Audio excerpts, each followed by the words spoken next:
Hello, everyone. Welcome to the NLP Fourth Generation Generative Conversations on Living Spiritually.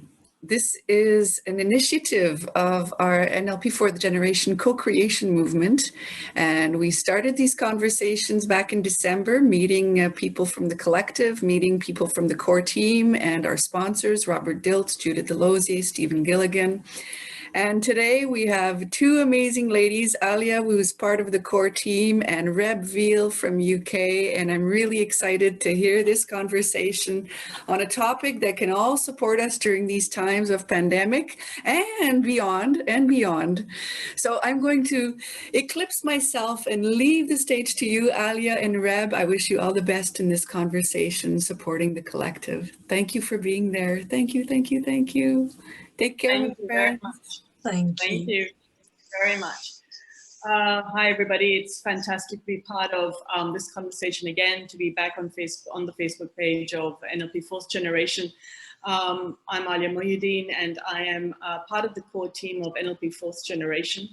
The movement is towards creating greater spiritual awareness, generative conversations from around the world, from people from all over the world, and how we can all come together.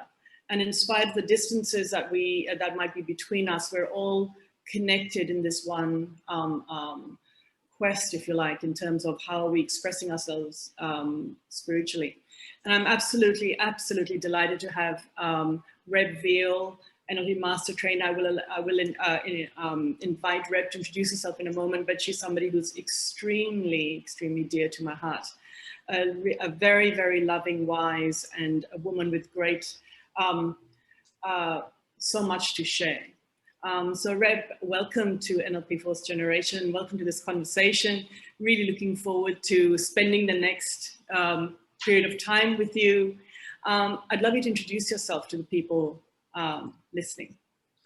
Thank you so much, Aliyah, and you know how I feel about talking with you, and also so blessed to be asked to just have a generative conversation with you as part of NLP Fourth Generation, and more broadly with people listening from around the world, and us considering how we want to be together. So thank you so much. And yes, you're dear to my heart as well. It goes both ways. So thank you, dear friend. So my name is Reb Veale.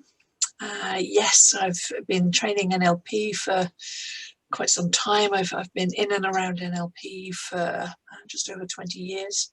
And I'm also, for those of you who have heard of MBIT or M-braining, multiple braining, I'm an MBIT master coach and an MBIT trainer. And I'm, aside from those things, I have a background of always being fascinated with people and by people, whether it's the anthropology and politics I studied at university, or the occupational psychology I studied, or my love of coaching. It's certainly been a golden thread running throughout. And in addition to those things, I'm also a gardener and a cook and a yaya, which is Greek for grandma. And I'm absolutely blessed this week because literally only 3 days ago now, I think 4 days ago, our granddaughter was joined by a grandson. So welcome to the world, Lucas. Oh, congratulations. How beautiful. Thank you. What a beautiful gift this time. Yeah, truly beautiful gift. Yeah. Yeah. So I wanted to talk about living spiritually. And, you know, we can all have, it's, you know, many pathways up a mountain, and yet we all arrive at a similar destination. And I loved the analogy of that you're a gardener and that beautiful tree behind you, you know, and it's the roots. Mm-hmm. And I'd love to sort of for you to share, what are your thoughts around, you know, spirituality, or what does it mean to you? Wow, what a question. How long have you got? I totally agree with you about the tree, and I've always felt a real resonance with the living world generally. So trees and plants have always been very special. For me, when I'm considering a subject as meaningful as this, I guess in an attempt to know where to start, I often go back to the etymology. I've always had a fascination with language because it's one means that we as humans can communicate and interact with each other. And going back to the etymology of spirituality, it comes from the Latin spiritus, and it shares a stem or a root, appropriately enough, as we're talking about trees, with words like aspire, inspire, and it comes from pertaining to the breath, breathing, air, or of the spirit.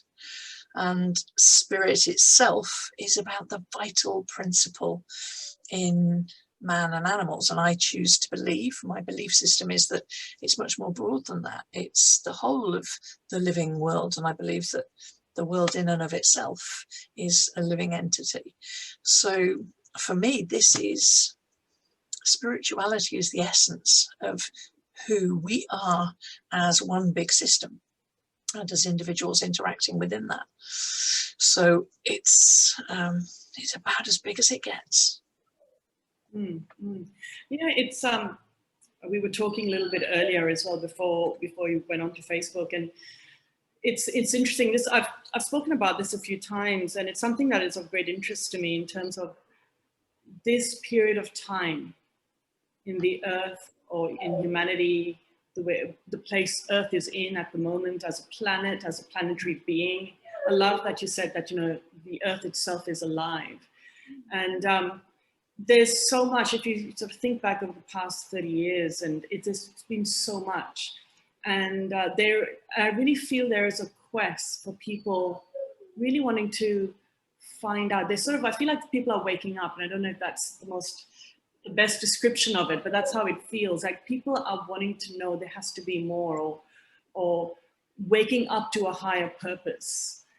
And I would really agree. And it feels that is somewhat lagging behind and is now quickening in direct proportion to the falling asleep over the preceding, period of time.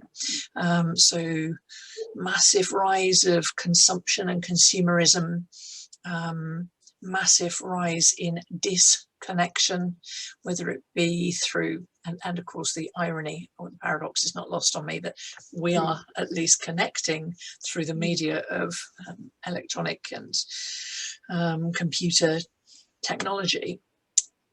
And I don't believe I'm the only person who would notice a trend over the past 20 or 30 years or so for human disconnection. And I mean from each other, the sort of the classic paradigm of people sitting around a dining room table or looking at their smartphones rather than talking to each other, but also human disconnection from our world, retreating into our little boxes as opposed to and also this disconnection that I perceive humanity feels, that it is something apart from nature, that climate change is happening out there separate to us, where we are nature.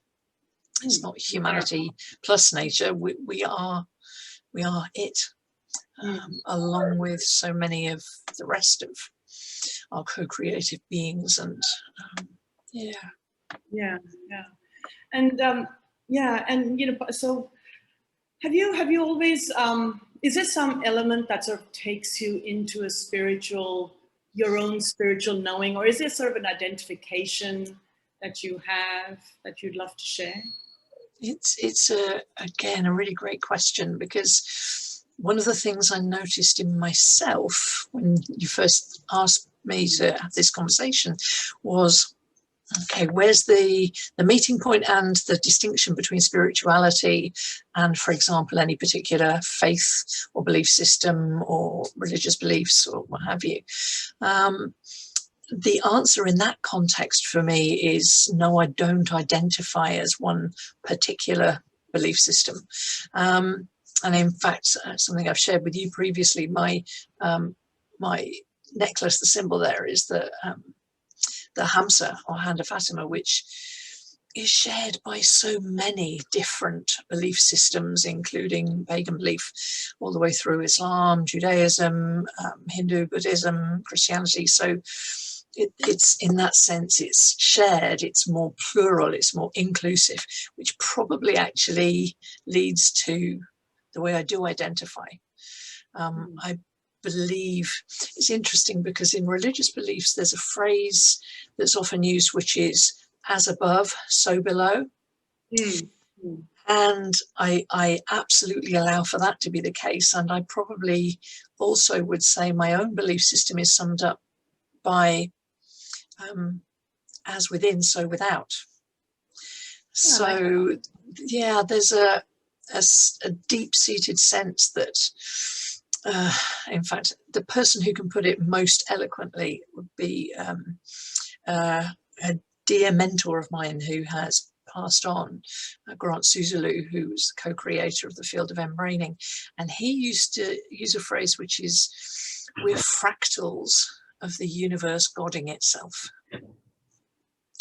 So when we go walking in the hills, when we walk alongside a river, when we're sitting looking at the first snowdrops coming through in the UK at the moment in the garden, when I'm meditating, stirring a preserving pot, laying down sunshine for later on in the year in the form of a preserve, when I'm sitting on a cold, dark evening, staring into the flames of a fire. Actually, all of those experiences are about how I relate to the outside world and how the outside world is reflecting what's within me and where we meet. So it's both the holographic of the whole, and how the whole is all of us together.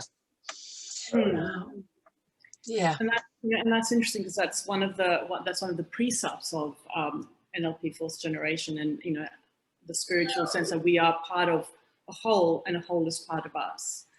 And I love what you said, because I think it is in these small details that we find ourselves, and we find the universe, and in the minutiae of the beauty of those finer details, as you were mentioning. And I love that, in the sense of that fire in winter, or the snowflake. And, it's that whole concept of when you sort of go out and look at the universe, you see stars and abundance. And if you come all the way down into the very sort of one of those huge, microscopes, you go right down to the very cellular atomic level, it reflects that same universe in the most minute state.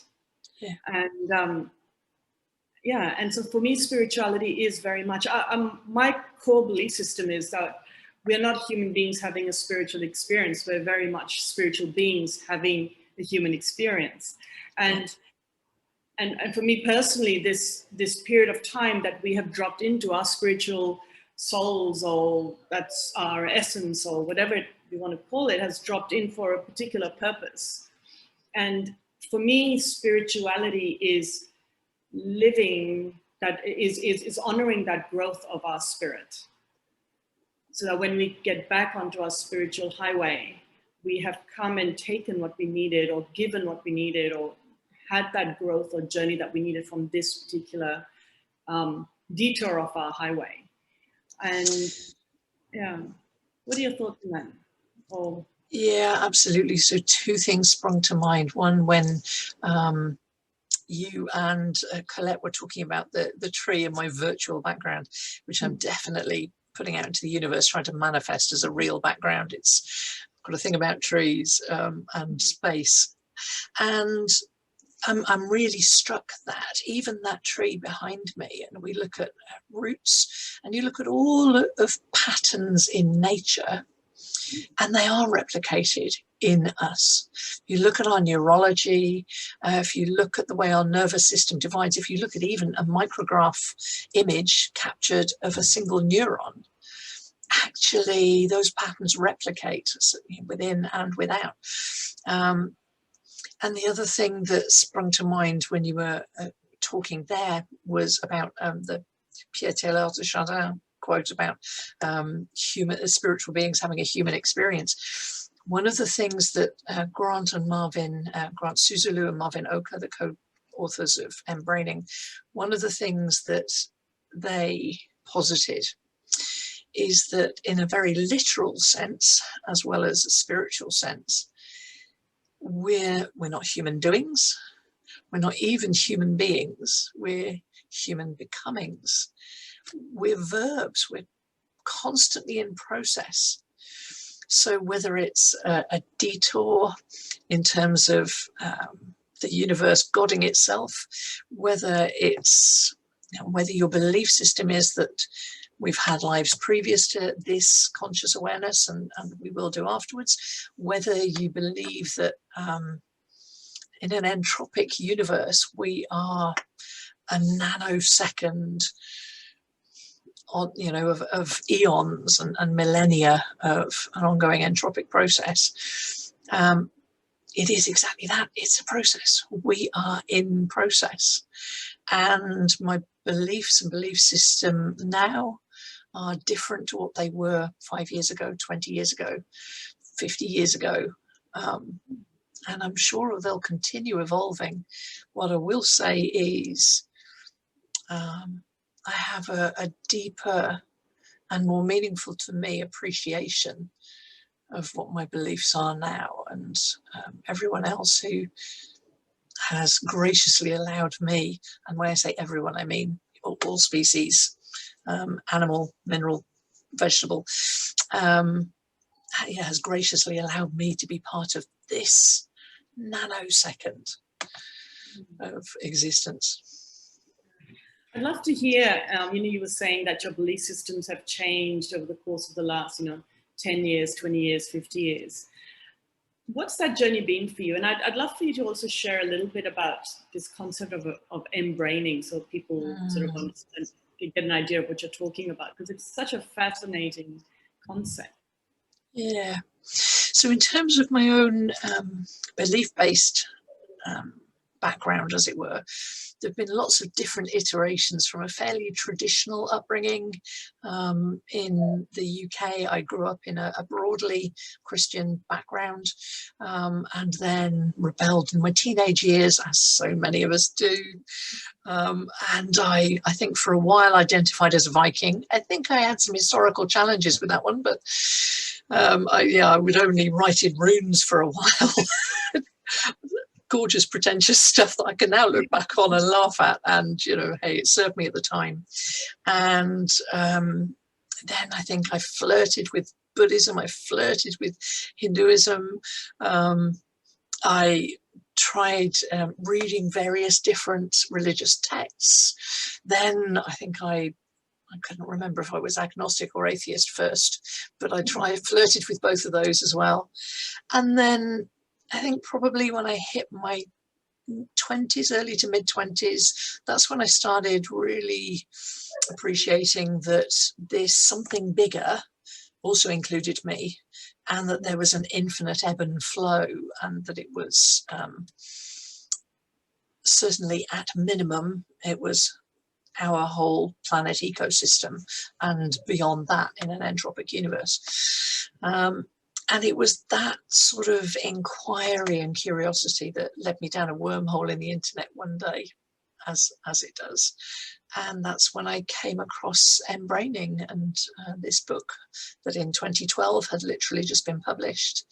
And I got in touch with someone through the website, and this guy called Grant Susulu got back in touch with me by email, and I said, look, I really, really want to do this, but I can't get to Australia right now. I just can't do that, because they were in Australia.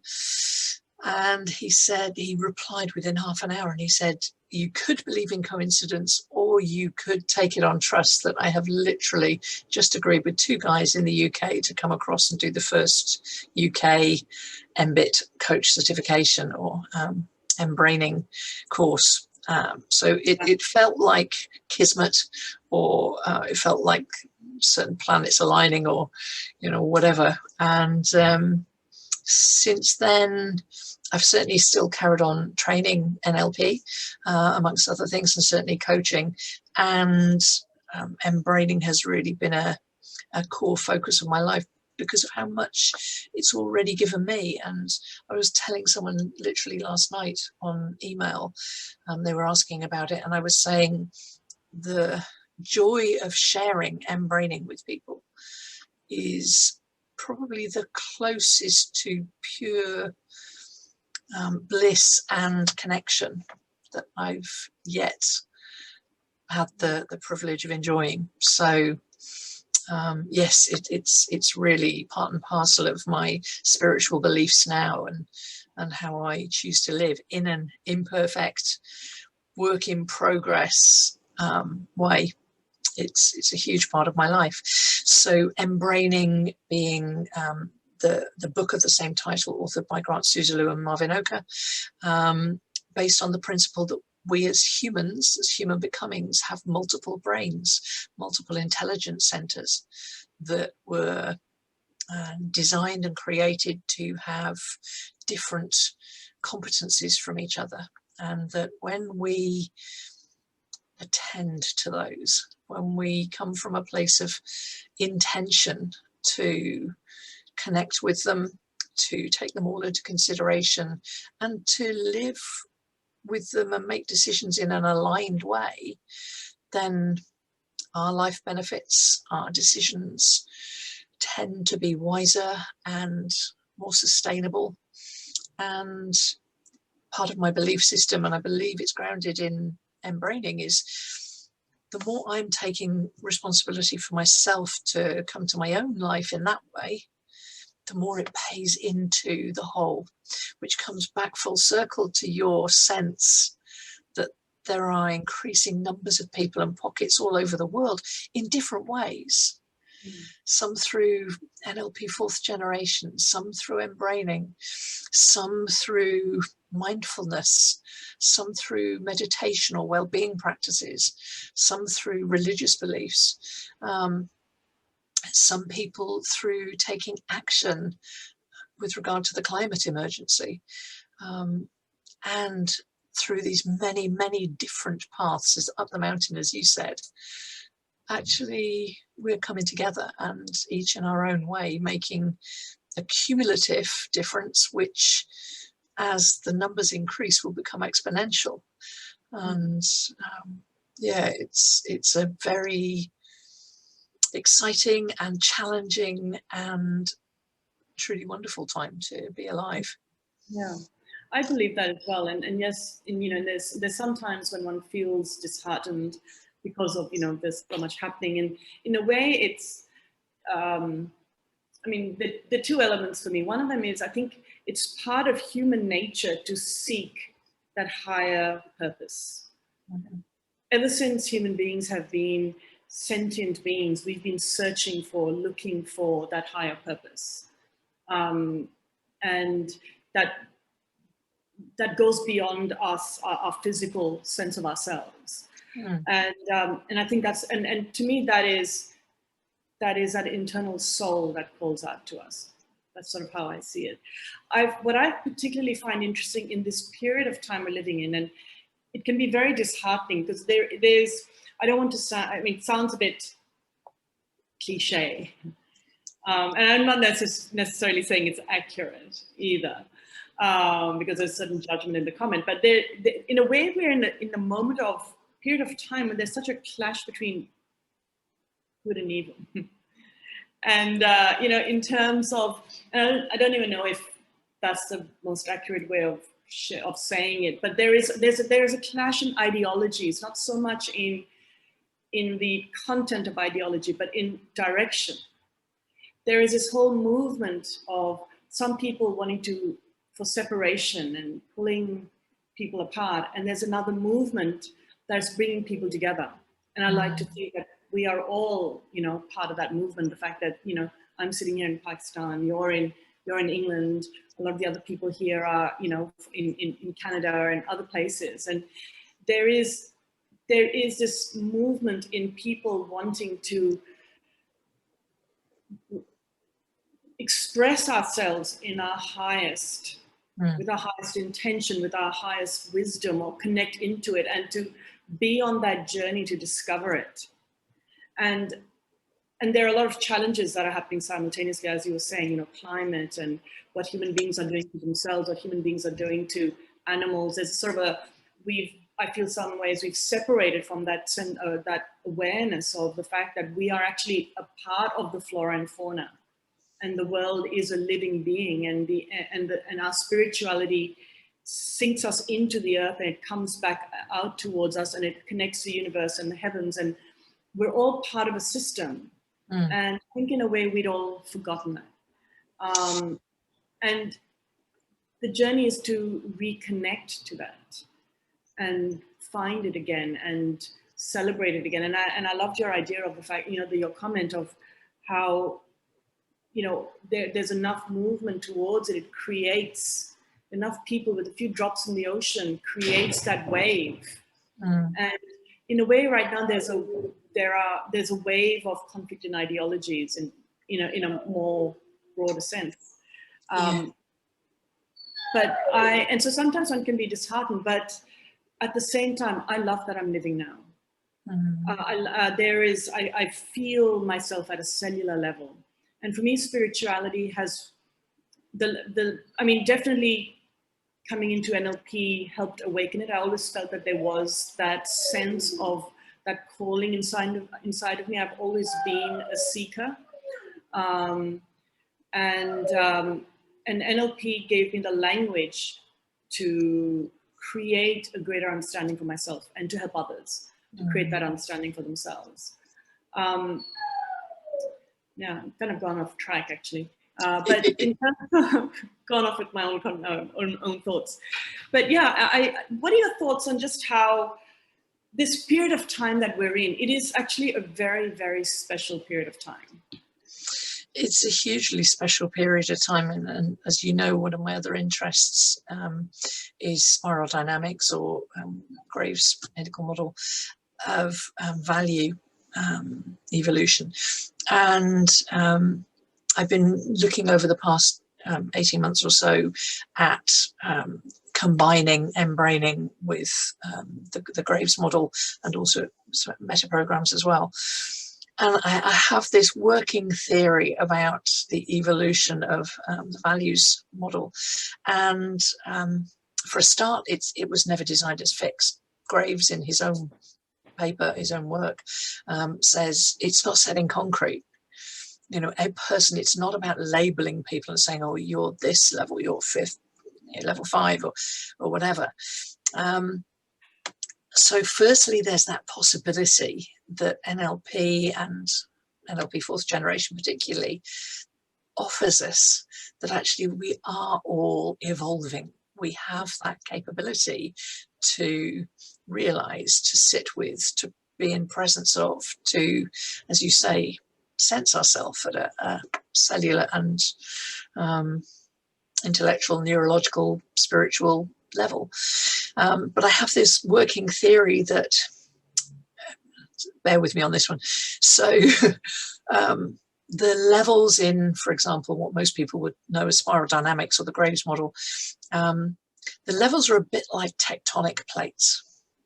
So those people who might hear this, who either live various places in the Mediterranean or around the Pacific Rim, what have you, when there's two tectonic plates, when they're pushing together, they build up a degree of pressure and tension. And then just before something changes, there are tremors because the tension is building up and up and up. And then at some point, there's a slippage and we move to the next level. And I feel like as a global society, which largely due to the increase of technology and communication, the world is very much a smaller place in some ways these days, because technology allows communication and global mass communication to happen so quickly or instantly. There is a great deal at the moment in this part of our lifetime of polarization. So with the disparity of agreement, with the infighting, with the warmongering, with the inequity, with the climate crisis, with all of the shoddy things happening in this world, there is equally a force of people who are awakening, who are paying it forward, who are seeking to contribute.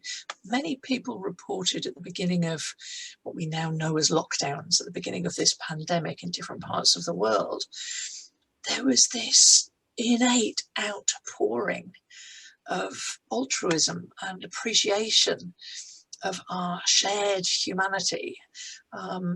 We also saw that as people stopped using transport and technology and what have you, the earth actually started healing itself in amazing ways. Hole in the ozone layer started closing, and waters started clearing from pollution. Now, it's, you know, one swallow does not a summer make. We need to heed that and choose wisely as a result of that. But I'm taking signs that I perceive, and it's only my perception, but signs that I perceive and feel are worrying. And I was really struck by your word that you're occasionally disheartened, and from an MBIT and embraining perspective, disheartened. Yeah, your heart, where our values sit, where our emotions sit, where our source of connection with outside of ourselves, with the greater part of ourselves and each other, and that means with the natural world in its entirety. It's unsurprising that our heart might be hurting. Our heart might be seeking to communicate with us. There is more to life and living than we might have been doing previously. We fell asleep for a few hundred years at least, and we have an opportunity to do more, do better, do it together. Yeah, absolutely. And I like what you said earlier about, you know, human becomings, that we are human becomings. And I think in a way that, not in a way, I think that is spirituality. That is the purpose. The becoming is the point, not the end product, but it is, because there is no end. For me, spirituality very much is an active process. It is a choice we make. It is the active seeking of, and it is, and we never arrive, we never land, because it's impossible to land. And for me, that's what holds meaning for me. Is, you know, it's in the minutiae. It's in the small things. It's that we connect to that our spiritual purpose, connect to that sense of our meaning, our greater meaning.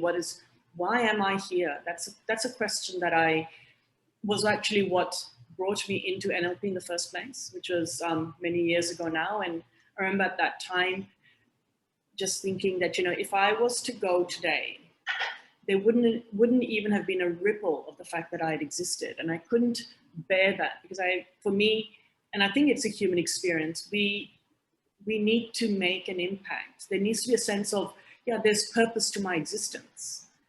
And there's something that I have to share and give. And there's something that I have to serve. What are my ripples that I want to create?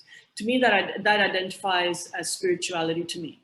The act of creating those ripples, the act of leaving something behind and gaining through it as I transition in whichever direction. Absolutely. And NLP Fourth Generation is about this. It's about creating what we call cells around the world, of, you know, people exploring and identifying with what that means for them, that spiritual awakening. What does spirituality mean? How do they practice it? What are the ripples that they're creating for themselves and other people in their environments and their communities? And how can we all share from each other and serve each other in that, to create that beautiful wave? Because there are many pathways up a mountain. I'm not a believer in that there's one form of spirituality or there's one way, and I don't think anybody really is. That there's just one way or there's one right way. I think all the ways are right. You know. It's the intention, it's the growth.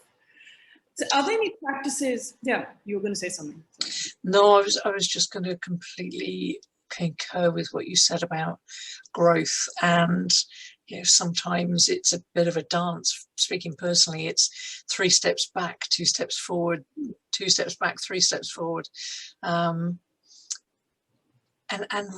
recognizing in myself that actually plenty of times, even plenty of times recently, I get it wrong, and that's okay, because I'm human, I'm imperfect, I'm learning, I'm growing, I'm in process. And I noticed that you said about it's that choice, and as you know, I'm kind of obsessed with language and denominalizing, and it is that choosing in that moment, and that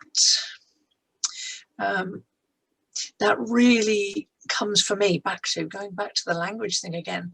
So Latin pertaining to the breath, and in the Greek, the word psyche, psyche, is breath of the soul.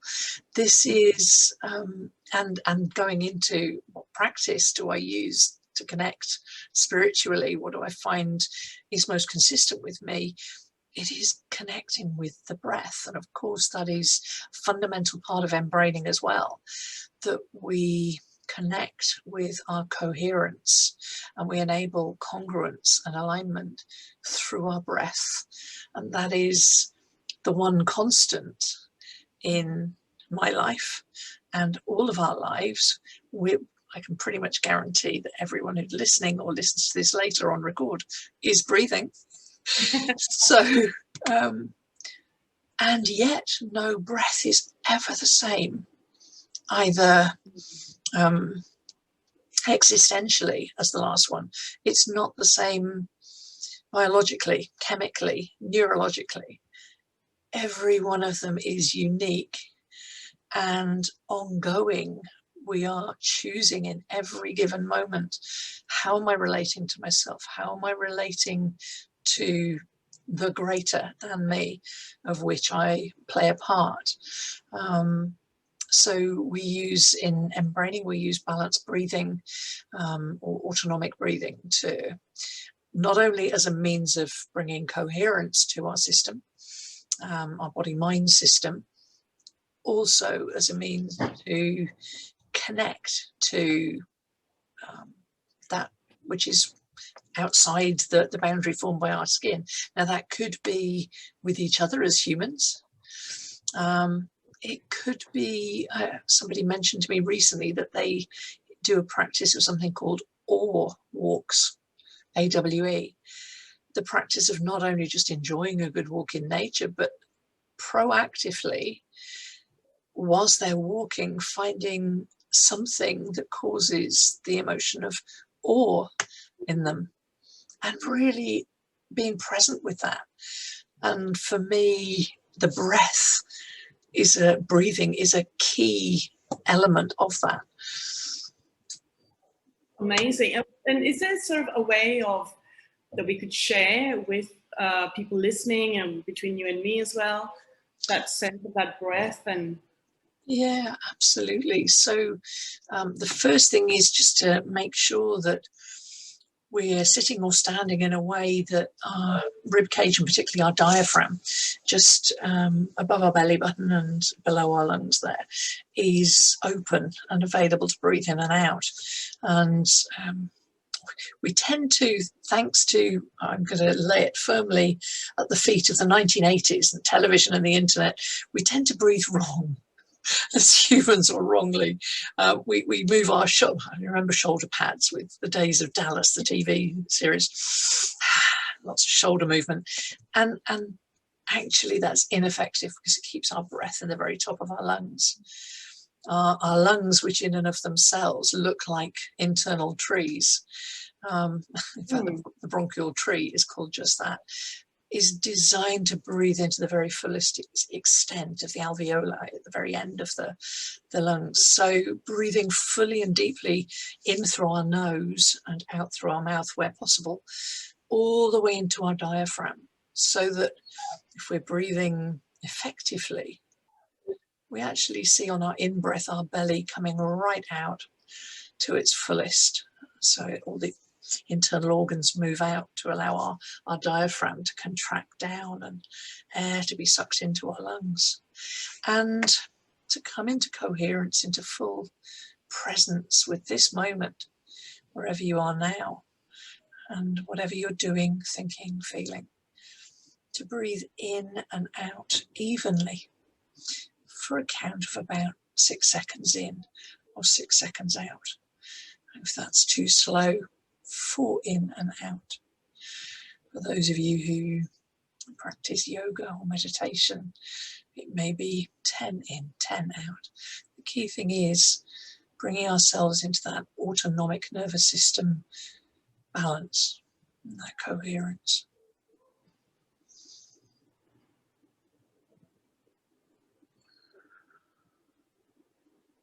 I remember doing this with you when you were in Pakistan, and it's a practice that I use all the time.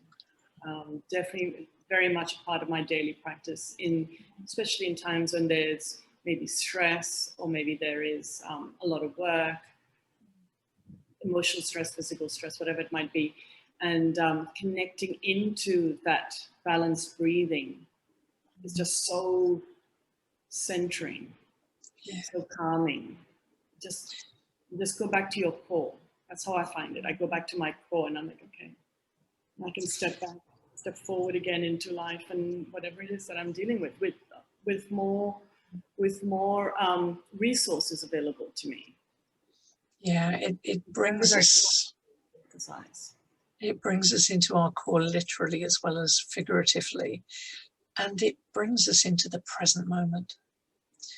Because whether it's our head thinking of ifs and buts and stories and reasons and justifications, taking us off into the future or dreams of the past, or whether it's our gut that may be wanting to take action or hesitating, again, maybe in the future or the past, our breath is now.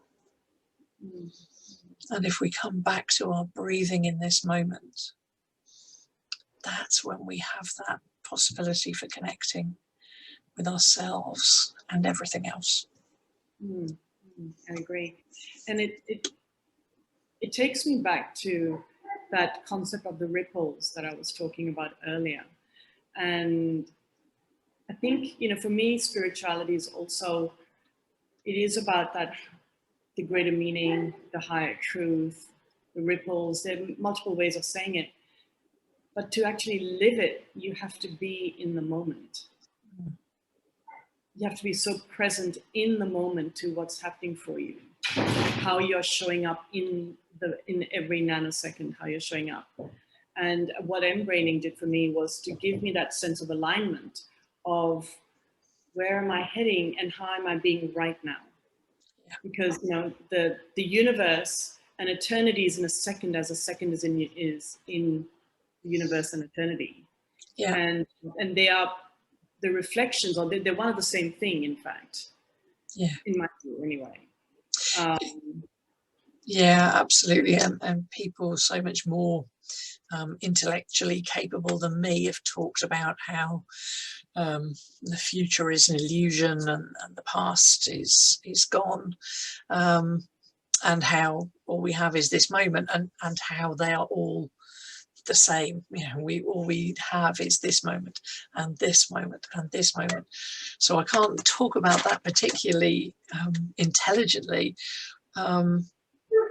There's a quote which I've held dear for a number of years now, and it just came up, and it's one of the things that I had ready in case we were going to talk about it, but it feels really relevant.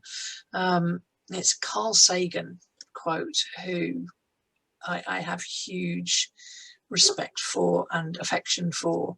I think he was a truly special messenger and soul for our spiritual relationship with ourselves, each other, and our world and the universe.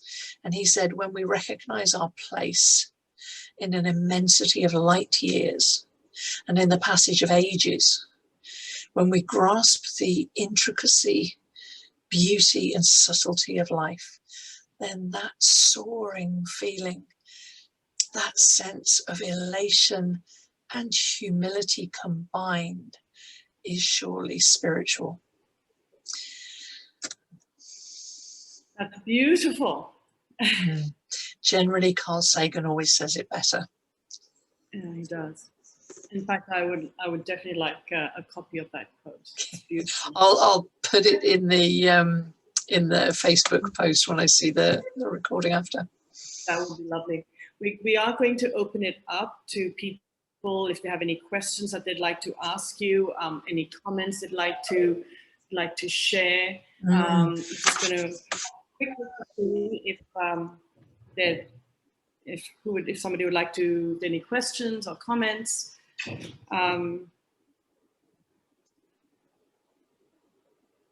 me just have a quick look.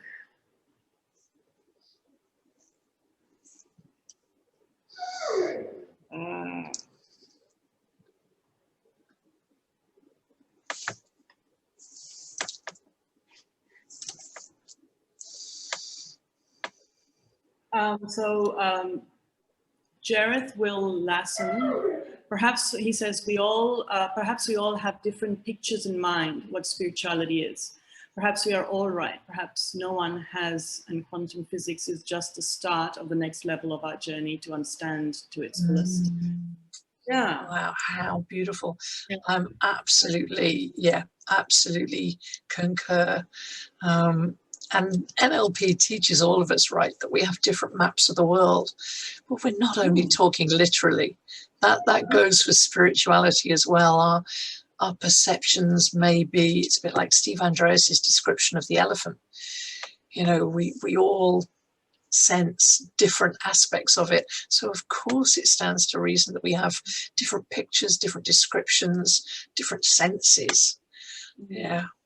And I find actually, and what he's saying, I find that so beautiful. And I think the beauty is in the multiplicity, and yet brings us all to unity. Yeah. You know, it's the logical levels. You go high enough, you know, we all come to agreement. Yeah. And I think for me that is a point of the journey, is us evolving beings coming to our enlightenment. That is, you know, that's going to continue on, and all of us coming from our different perspectives, the different colors, bringing in the beauty of the rainbow is all these different colors, and that's what gives it beauty. Is the multiplicity of what it means and how we practice it. And yeah, I really love what he said, that, you know, one has, and it's the quantum physics is just the start of the next level of our journey, and I agree. It's this paradox that the only thing we absolutely all have in common is that we are all unique and different. And that is one thing that also serves as the beginning of the description of how we're all one. Absolutely.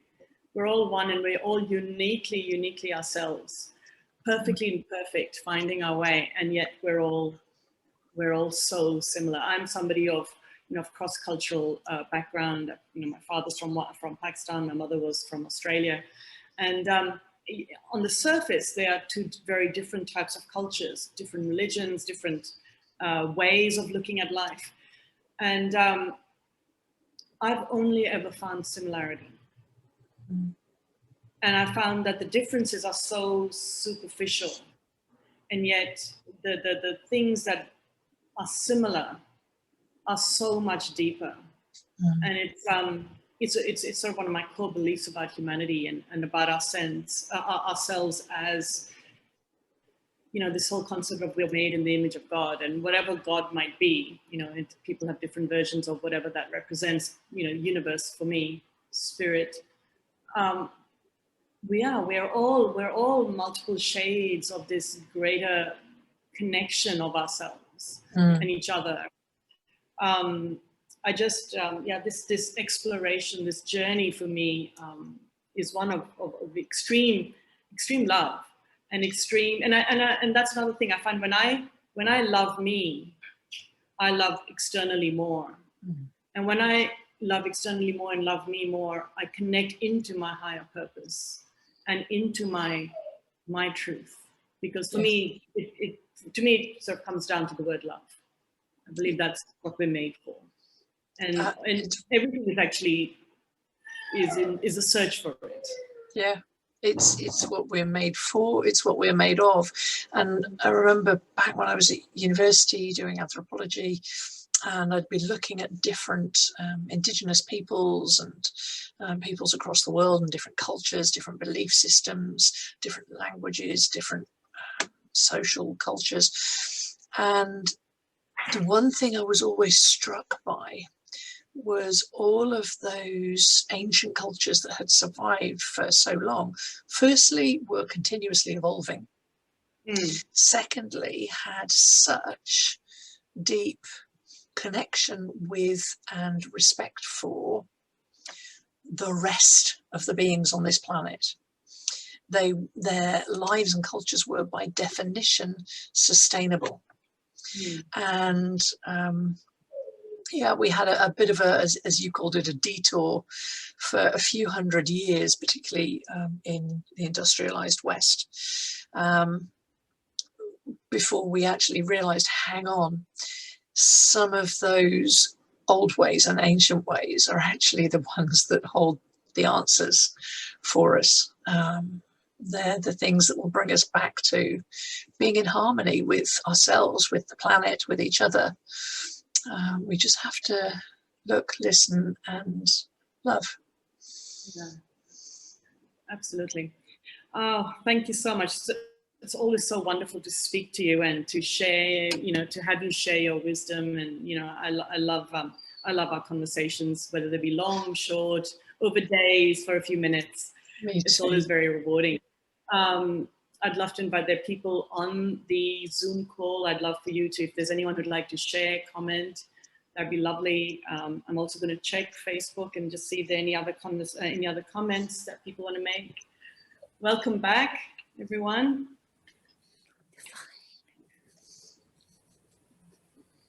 Would anyone like to, any sort of comments you have, anything you'd like to share?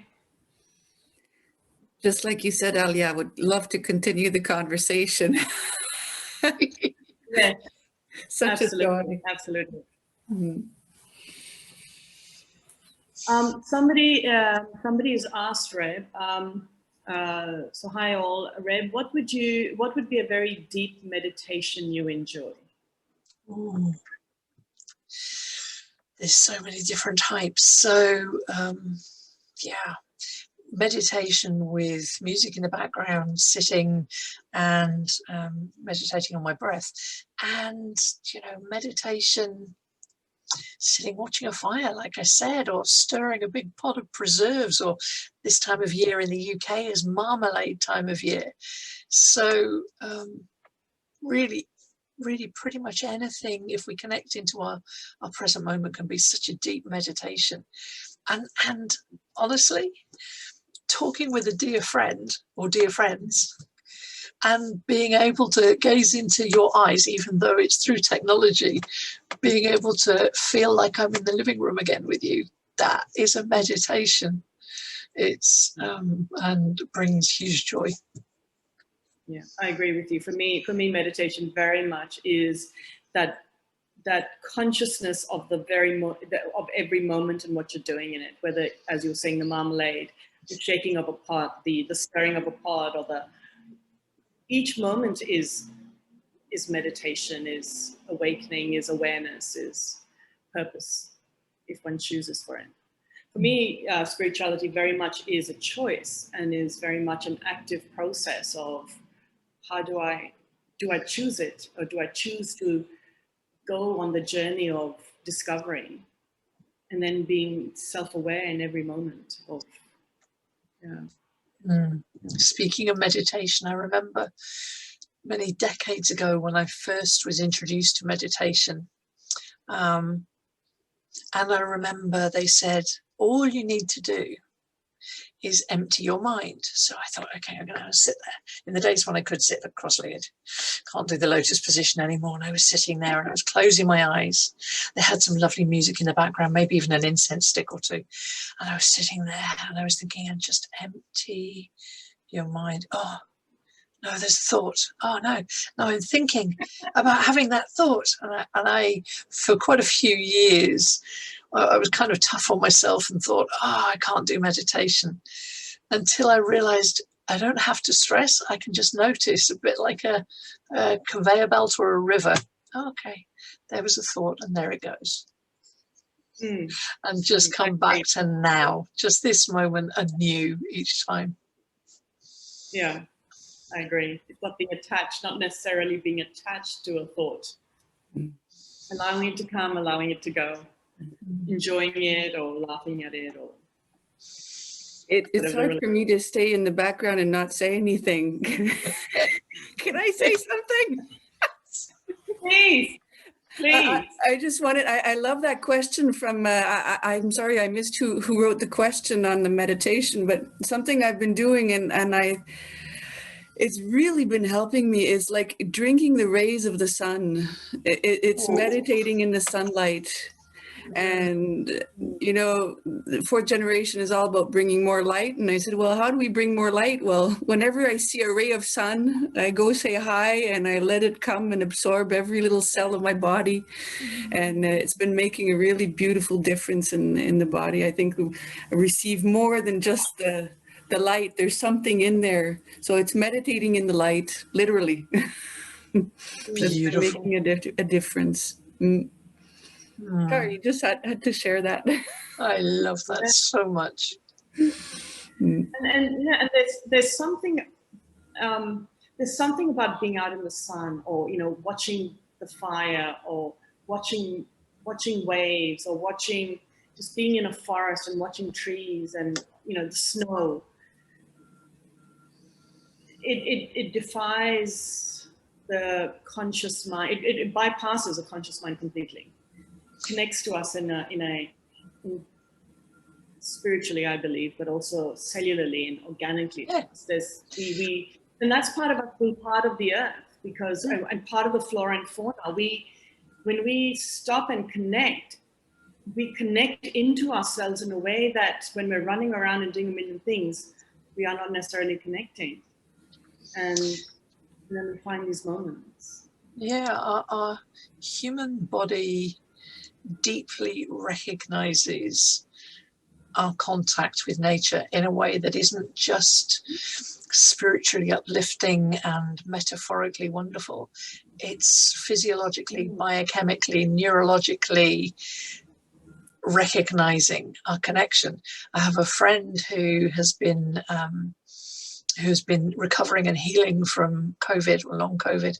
And recently she had the opportunity for the first time in at least a year to run around in her backyard, because there'd been the first snow. So run around barefoot in the snow, really getting that sense of that burning, ice cold, wonderful connection and grounding.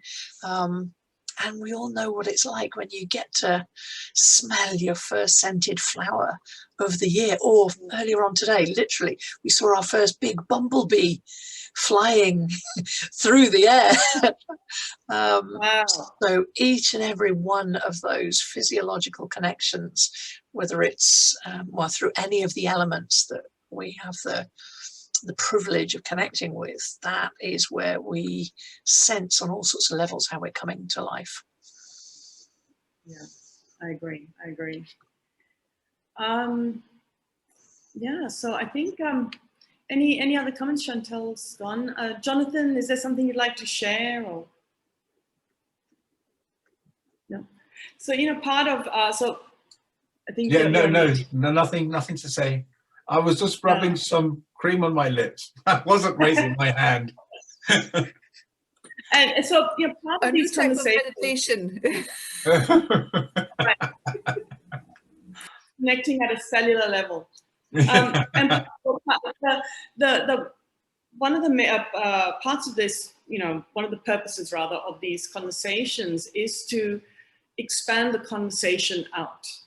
to create the ripples, to encourage people to become maybe, to share create cells in terms of how they practice spirituality.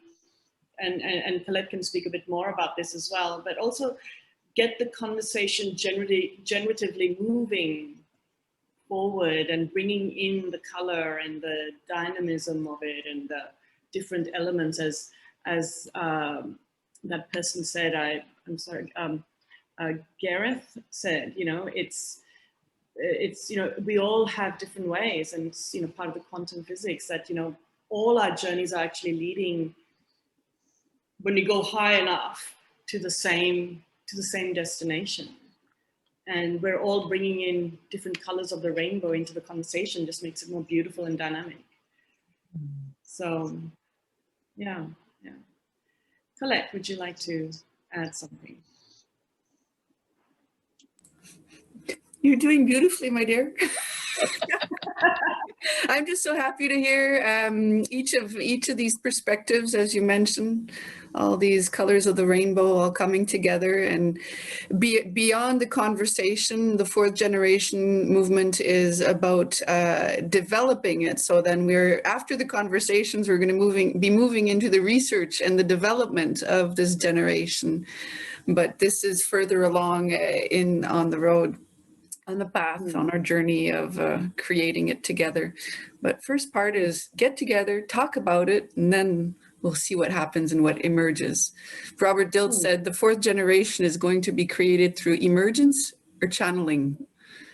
So the emergence is by coming together. We'll see what emerges, and the channeling is the more we're connected and connected together, something's going to come through us and help us bring our NLP collective to the next level. And as we are more united and healed and we grow together, we can make a larger, bigger impact in the world. I believe congruency is a key, and it starts from within. So that was the intention of the fourth generation, was to start within the collective, the NLP collective, and then branch out and spread our wings to make a difference. And in the ethos of NLP, which is about modeling, it's also finding amazing models, in the world of what it means, of best practices, if you like, emergent practices and connecting to higher wisdom, finding people who are our exemplars. And that's something that from Bali, we had chosen these high spiritual leaders, but we realized that the spiritual leaders are in the collective. These awesome people are right here, our Reb, our Jonathan, our you, Aliyah. So that's why these are not official modeling sessions, but just starting the conversation. And we'll get back to you to go more in depth and find out how we can maybe develop something through what you have shared. But yeah. Seeing what emerges. Yes. Yeah. Very curious to find out. Sorry, I cut you off, Aliyah. So bye-bye, Jonathan. We'll see you next week. Just to mention, next week we have Brian Vanderhorst, who has done a lot of work on this level of spirituality over the many, many years. So we look forward to meeting his map of spirituality and his tools that he wants to share with us. So thank you so much, Aliyah. Thank you, Reb. Thank you, Jonathan. Thank you, everyone, for being there. May the source, may the force be with you. May you all take care till next time. And if ever anybody has any questions, they can write to us at info@fourthgeneration.com, and we'll be happy to clue you in on the program and the process and what we're doing together. Thank you. And we also want to share that, are we off Facebook?